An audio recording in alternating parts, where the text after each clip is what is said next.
শ্বশুরবাড়ির থেকে কোরবানির পশু হাদিয়া নেওয়া যায় আছে কিনা?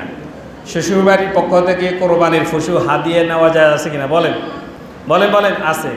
মনে হয় যে এই প্রশ্ন কেউ শোনেন না, আজকে নতুন শুনছে। শ্বশুরবাড়ির পক্ষ থেকে কোরবানির পশু হাদিয়া তখন নেবেন যদি শ্বশুরবাড়ির লোকদের সক্ষমতা থাকে, তাদের অনেক সম্পদ আছে, তাদের কোনো অভাব নাই, আপনাদের কারো কথা শুনে তারা দিচ্ছে না, তারা নিজেদের থেকে স্বেচ্ছায় মহব্বতে তাদের আন্তরিকতার টানে তারা দিচ্ছে, তাহলে হাদিয়া নেওয়া যায়, হাদিয়া নেওয়া সুন্নত বটে।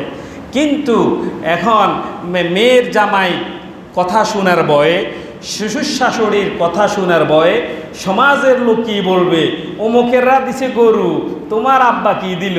হ্যাঁ, বউকে যদি বলা হয় তোমার আব্বা কি দিল, একটা ছাগল দিল না, খাসি দিল না, রান দিল না, গরু দিল না, এই ধরনের ভয়ভীতি যদি লজ্জা শরমের কারণে যদি শ্বশুর বাড়ি থেকে হাদিয়া নেওয়া হয় তাহলে না জায়েজ। তাহলে কি না জায়েজ? এটা জায়েজ নাই। স্বেচ্ছায় যদি কেউ তার মেয়ের জন্য দিতে চায় সেটাকে ফেরত দেওয়া উচিত না, হাদিয়া নিতে পারে।